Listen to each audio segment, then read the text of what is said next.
I believe with no ambiguity that we are on the right direction. People, I'm in Nigeria, people have asked me, will this country, will P2B have done anything different if he won the election? I said no. He would have removed subsidy. From day one also. Naira need to find his value. But are we in the right direction? Yes. Will Naira improve more? Yes. Don't be surprised that after 1 year, before next election, Naira will return back to 1,000 or 990. And we will clap for this administration and say they have done fantastic. So, the economy is growing now. This is Cosmas Maduka, a billionaire entrepreneur. He was asked a question regarding Bola Ahmed Tinubu administration and the economy. He diverted from what he was asked and mentioned Mr. Peter Obi. He said that Nigeria is on the right path. He said that Bola Ahmed Tinubu is doing the right thing. He said that Mr. Peter Obi will not have done anything differently. He went on to talk about Mr. Peter Obi removing the fuel subsidy. He talked about the strength of the Naira. Leadership is everything. The reason why Nigeria is where we are today is because of the person we have at the helm of leadership. Cosmas Maduka is a successful businessman, a billionaire. But what he just said right now, he's wrong. Peter Obi would have done differently, and we are not on the right path. Cosmas Maduka is from Anambra State. You need to understand that there is a grand scheme, a grand plan to break the rank of Mr. Peter Obi, to demoralize Mr. Peter Obi, to use propaganda and paint Mr. Peter Obi as a bad person ahead of the 2027 general election. Peter Obi is seen as the biggest threat to Bola Ahmed Tinubu ahead of the 2027 general election. That is why you are seeing attacks coming his way. As for Cosmas Maduka, I am not surprised. Most Anambra businessmen are not happy with Mr. Peter Obi. While he was a governor in Anambra State, Peter Obi focused more on developing the people that have been neglected by the government. Peter Obi did not open Anambra State vault to the business tycoon in Anambra State. He didn't open Anambra State resources to the rich people in Anambra State. He opened it to the ordinary people in Anambra State. This is the reason why majority of the rich men in Anambra State don't like Mr. Peter Obi. They know that if Mr. Peter Obi becomes the president of the Federal Republic of Nigeria, he will take the power and the resources in their hand and distribute it evenly to the Nigerian people. They don't want that to happen. They want to continue to enjoy the status quo they are enjoying now. They want to continue to enjoy the resources they are enjoying now. They want to continue enjoying the power they are enjoying now. Mr. Peter Obi presidency is going to destroy the structure of criminality that is existing in Nigeria. So I am not surprised with what Cosmas Maduka is saying, but I'm here to correct him, to tell him that Peter Obi would have done differently. Peter Obi would have done differently. Mr. Cosmas Maduka should leave Mr. Peter Obi alone. Mr. Peter Obi is not the president of the Federal Republic of Nigeria. Rather than discussing about Mr. Peter Obi, he should discuss about the economic and security challenges under the leadership of President Bola Ahmed Tinubu. From skyrocketing food prices and hyperinflation to worsening insecurity, a weak currency, a high debt profile, lack of transparency in governance, Bola Ahmed Tinubu administration does not have any direction. We are not on the right path, Dr. Cosmas Maduka. If Peter Obi was the president, he would have managed agriculture and the subsidy effectively. Under Tinubu's administration, Nigeria has witnessed a dramatic surge in food prices, with inflation reaching a record high. Tinubu removal of fuel subsidy without a clear-cut plan to cushion the effect on citizens has worsened the situation. It has led to increased transportation costs and a ripple effect on the price of goods and services. The cost of living has become unbearable for many Nigerians, with many families struggling to afford basic necessities. It is good that Dr. Cosmas Maduka mentioned the removal of fuel subsidy. Peter Obi emphasized that he is going to remove the fuel subsidy in phases. At the initial stage will be a 50% removal of the fuel subsidy. The money that is being recovered from the fuel subsidy will be accounted for, and that money will be reinvested into key critical infrastructure. Aside removing 50% of the fuel subsidy, P2B promised to stop oil theft and ensure that everyone involved in oil theft is arrested. This was the plan of Mr. P2B. Bola Ahmed Tinubu did not have any plan for the oil subsidy removal. Tinubu went ahead to remove 100% of the fuel subsidy, and the money so far recovered from the oil subsidy has not been accounted for. Nobody knows where this money has been reinvested into. Oil theft is still going on in Nigeria. The economy will definitely suffer because Nigeria is an oil revenue economy. One of the aspects that Nigerians have suffered greatly due to the fuel subsidy removal and inflation is the price of goods in the market. Nigerians can barely afford basic food necessities. P2B would have done differently in the area of the agricultural sector. He would have revitalized Nigerian agriculture. As president, P2B would have prioritized investment in agriculture to boost local food production, reduce dependency on import. P2B kept shouting that he wants to shift Nigeria from a consumption-based economy to a production-based economy. P2B would have stabilized the food price. Obi policy proposals included providing farmers with access to modern farming equipment, fertilizers and credit facilities, as well as improving rural infrastructure. By focusing on agriculture, P2B would have addressed the root causes of food inflation and created jobs for millions of Nigerians. It is also good that Dr. Maduka mentioned the Naira. The Nigerian Naira has experienced a significant devaluation under Bola Ahmed Tinubu's watch, with the exchange rate reaching unprecedented low. This has been attributed to lack of diversification in the economy, over-reliance on oil export, and poor fiscal management.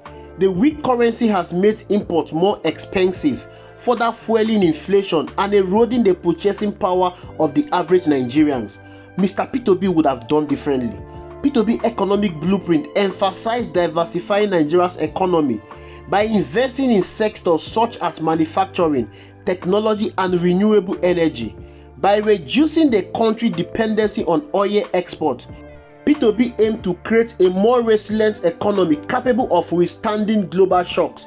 P2B also proposed policies to encourage local production and reduce import dependency, which would have helped conserve foreign exchange reserve and stabilize the Naira. Ever since Bola Ahmed Tinubu became the president, he has been moving from one country to another looking for foreign investors. There has been no significant investment from foreign investors.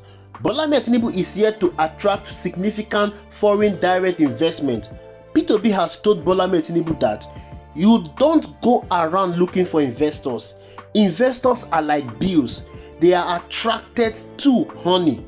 Fix your environment, make your country conducive, and investors will be attracted to your country. Most investors don't want to come to Nigeria to invest because they don't have confidence in the administration of Bola Ahmed Tinubu. The reason is because there is no transparency and accountability. This is the area that Mr. P2B will try very much. As a frugal businessman, P2B will restore confidence in investors and is going to attract foreign direct investment, and which will boost the Nigerian economy. P2B track record as governor of Anambra State, where he left a substantial financial amount in the bank, demonstrate his ability to manage resources prudently. Under P2B's administration, Nigeria would have seen a more stable and competitive currency, supported by a diversified and thriving economy. Investors will come into Nigeria to invest because of the confidence that Mr. P2B administration will give to them. Insecurity has worsened under Bola Ahmed Tinubu administration, with banditry, kidnapping and terrorism continuing to plague various regions of Nigeria. There are no clear-cut strategy to address these challenges. This has left many Nigerians feeling unsafe and frustrated. Imagine the video that circulated yesterday. A video of the kidnapped Afenifere youth president pleading for mercy in the hands of his kidnappers. This kind of video will drive away foreign investors. It will erode away any single confidence that is left in foreign investors. The insecurity in Nigeria under Bola Ahmed Tinubu administration has had a negative impact on economic activities, as farmers and business struggled to operate in unsafe environment. As a governor, P2B oversaw the safest state in Nigeria. Anambra State was the safest state in Nigeria under P2B administration.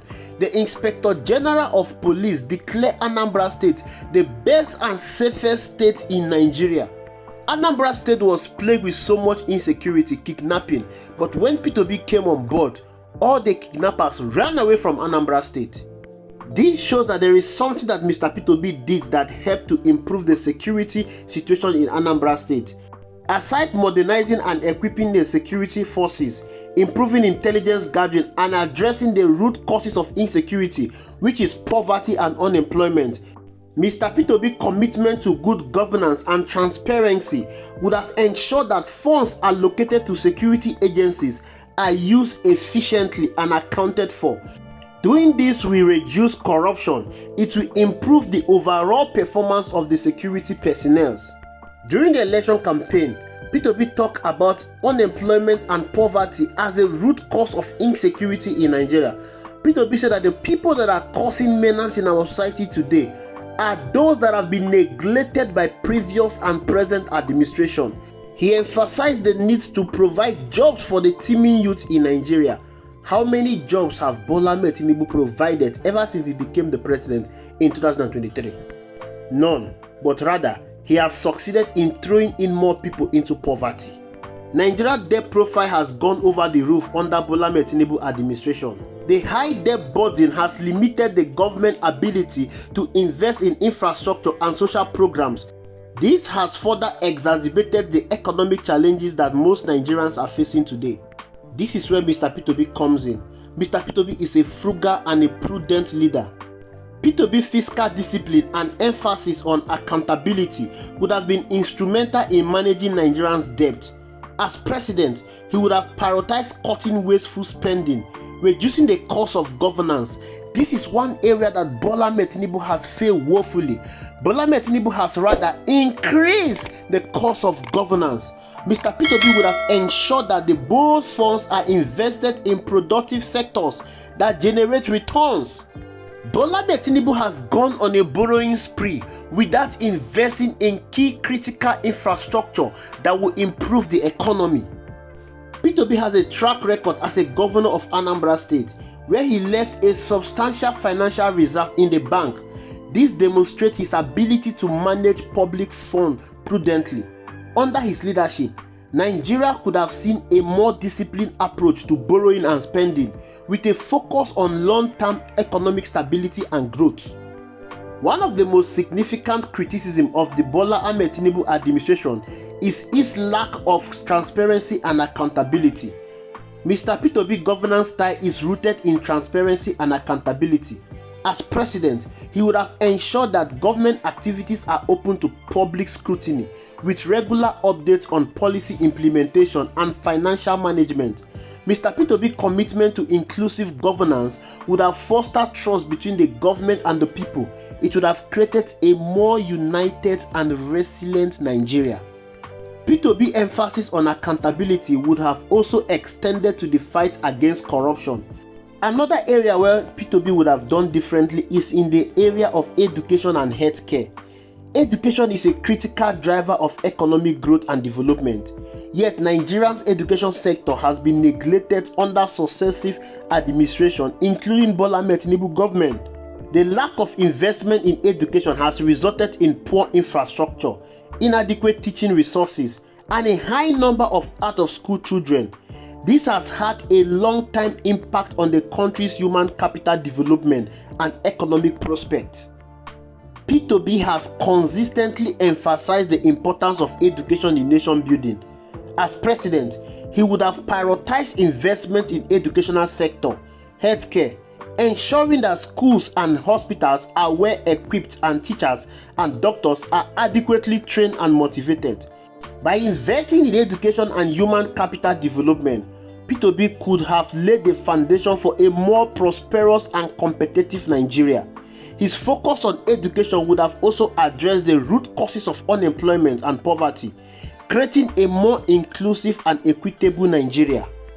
Another area that Mr. P2B could have done differently is in the area of infrastructure. Infrastructure is a key enabler of economic growth. Yet, Nigerian infrastructure deficit remains a challenge. We have poor road network, inadequate power supply, and limited access to clean portable drinking water. Under Tinubu administration, the national anthem is the collapse of the national grid. This has hindered economic activities and reduced the quality of life for many Nigerians. As president, Mr. P2B would have prioritized investment in critical infrastructure such as road, railway, port, and power. Mr. P2B even went to Egypt to study how they were able to improve their power generation. There are a whole lot of things that Mr. P2B would have done differently. So this is to Dr. Cosmas Maduka. P2B would have done differently. Under P2B, Nigeria would have been better. Nigeria would have been more prosperous. The Naira would have been stronger. Nigerians would have been happy. Thank you for watching. I will see you in the next video.